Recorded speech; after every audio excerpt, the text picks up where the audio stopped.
సమాజంలో అందరికీ అవకాశాలు కల్పించాలని సీఎం చంద్రబాబు తెలిపారు. మానవ జీవన ప్రమాణాలు మెరుగుపడాలని చెప్పారు. దేశంలో ఉన్న ఏ వ్యక్తి పేదరికంలో ఉండకూడదని అన్నారు. దేశంలోనే ఎక్కువ పెన్షన్లు ఇస్తున్న ఏకైక రాష్ట్రం ఏపీ అని ఉద్ఘాటించారు. భారత మాజీ ఉప ప్రధాని జగజ్జీవన్ రామ్ స్ఫూర్తితో ఏపీ ప్రభుత్వం పనిచేస్తుందని ముఖ్యమంత్రి నారా చంద్రబాబు నాయుడు వ్యాఖ్యానించారు.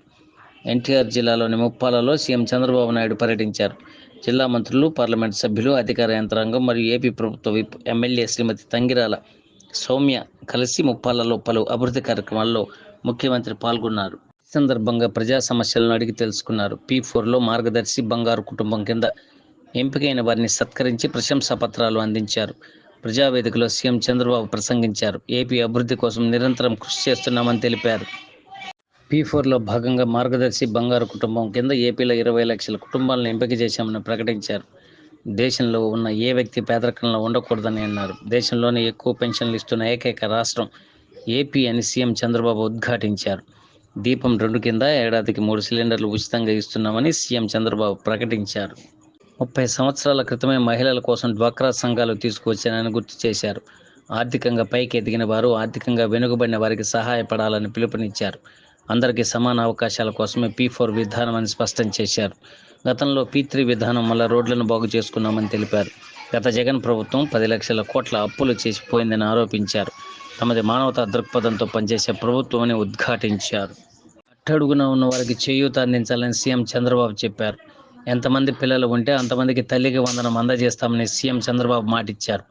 జనాభా పెరుగుదల అత్యంత ముఖ్యమని చెప్పారు. దేశంలో ఉన్న ఏ వ్యక్తి పేదరికంలో ఉండకూడదని తెలిపారు. 2047 నాటికి ప్రపంచంలోనే భారత్ అగ్రగామిగా నిలుస్తుందని తెలిపారు. దేశంలో 2వ తరం సంస్కరణలకు శ్రీకారం చుట్టామని అన్నారు. ఏపీ ఆర్థిక వ్యవస్థ ఇబ్బందికరంగా ఉందని అన్నారు. నాయకుడు దూరదృష్టితో ఆలోచిస్తేనే సమాజం బాగుపడుతుందన్నారు. ఏపీలో సంపద సృష్టించే ప్రయత్నం చేస్తున్నామని తెలిపారు. సంపద సృష్టించి పేదలకు పంచుతామని అన్నారు. అందరి భవిష్యత్తు బాగు కోసమే తమ ఆలోచన అని తెలిపారు. పిల్లలను బాగా చదివిస్తేనే ప్రపంచాన్ని ఏలుతారని సీఎం చంద్రబాబు పేర్కొన్నారు. అందరి భవిష్యత్తు బాగు కోసమే తమ ఆలోచన అని తెలిపారు. అప్పట్లో కుటుంబ నియంత్రణ పాటించామని గుర్తు చేశారు.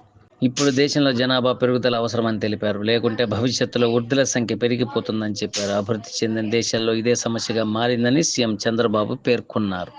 మీరు ఒక్కసారి చూస్తే ఈరోజు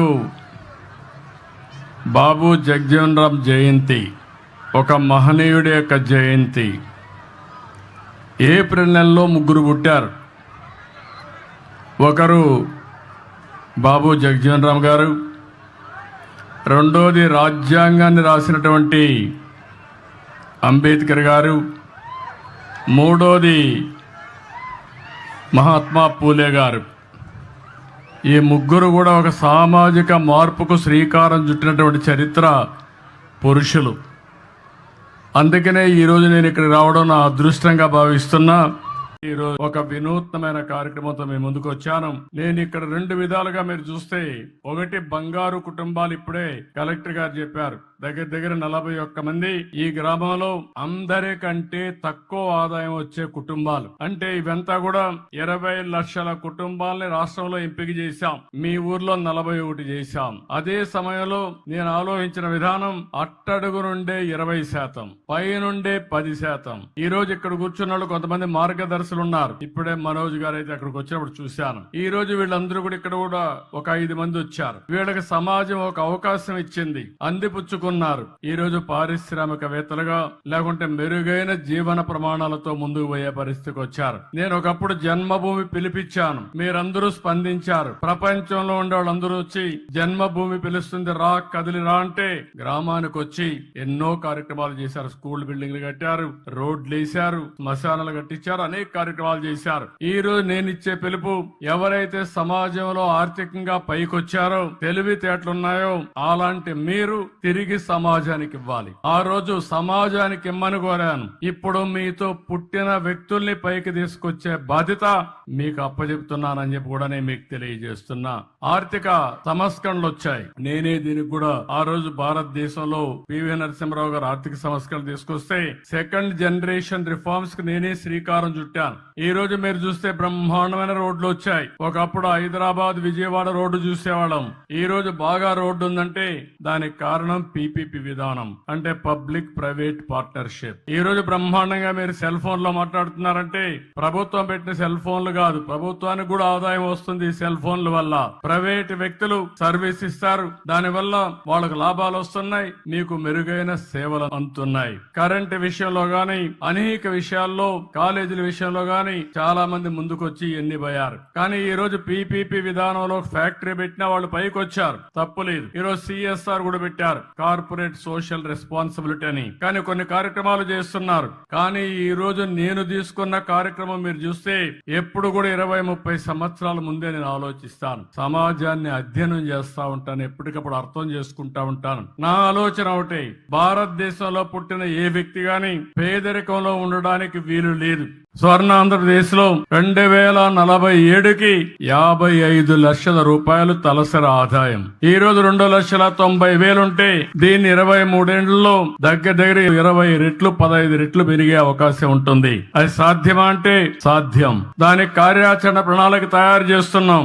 అదే సమయంలో ఇది కొంతమందికి ఆదాయం వచ్చి చాలా మంది నిరుపేదలుగా ఉండడానికి వీలు లేదు. అందుకే చాలా రోజులు మదన పడ్డాను. ప్రభుత్వం అనేక కార్యక్రమాలు ఇస్తున్నాం. మొన్నే పేదల సేవలో నెల 1వ తారీఖున పింఛన్లు ఇచ్చాను. ఈ రోజు మీరు చూస్తే 4,000 రూపాయలు పింఛన్ ఇచ్చే ప్రభుత్వం భారతదేశంలో ఒక్క ఆంధ్రప్రదేశ్ ప్రభుత్వం తప్ప ఎక్కడా లేదు. ఇక్కడుండే ఎన్డీఏ ప్రభుత్వం ఇస్తున్నాం. దివ్యాంగులకు 6,000 రూపాయలు ఇస్తున్నాం. ఒకప్పుడు 500 నేనే చేశాను. మళ్ళీ ఈ రోజు వస్తే తర్వాత వచ్చిన తర్వాత 3,000 చేశాను. ఈ రోజు 6,000 రూపాయలు చేసే పరిస్థితికి వచ్చాం. ఎవరైనా కిడ్నీ పేషెంట్లు గాని లేకపోతే కొంతమంది లెప్రసీ పేషెంట్లు ఉంటే వాళ్లకు 10,000 ఇస్తున్నాం. బెడ్ కి పరిమితమైనటువంటి వ్యక్తులకి కుటుంబ సభ్యుల్ని కొంతవరకు ఆదుకోవాలని 15,000 రూపాయలు ఇస్తున్నాం. మీరు చరిత్రలో ఎప్పుడన్నా ఎవ్వరు ఈ వారిగా ఇచ్చిందే లేదు. మానవతా దృక్పథంతో పనిచేసే ప్రభుత్వం ఈ ఎన్డీఏ ప్రభుత్వం అని చెప్పి మరొక్కసారి మీ అందరికీ విజ్ఞప్తి చేస్తున్నా. అదే సమయంలో మీరు ఒకసారి ఆలోచిస్తే 33,000 కోట్ల రూపాయలు డీబీటీ ద్వారా నెలవారీగా మీకు డబ్బులు పంపిస్తున్నా. ఇవి కాకుండా అన్నా క్యాంటీన్ ఉంది. ఇది కాకుండా రేపే డిఎస్సి పెడుతున్నాం. ఇవి కాకుండా ఎస్సీలకు, ఎస్టీలకు, బీసీలకు, మైనారిటీ సోదరులకి అనేక కార్యక్రమాలని లోన్స్ ఇవ్వడం, స్వయం ఉపాధి కల్పించడం అనేక కార్యక్రమాలు చేస్తున్నాం. దీపం 2 ఇచ్చాం. రేపు మే నెలలో మళ్ళీ అందరికి చెప్తున్నా, తల్లికి వందనం కింద ఎంతమంది పిల్లలుంటే అంతమంది పిల్లలకి ఇస్తాం.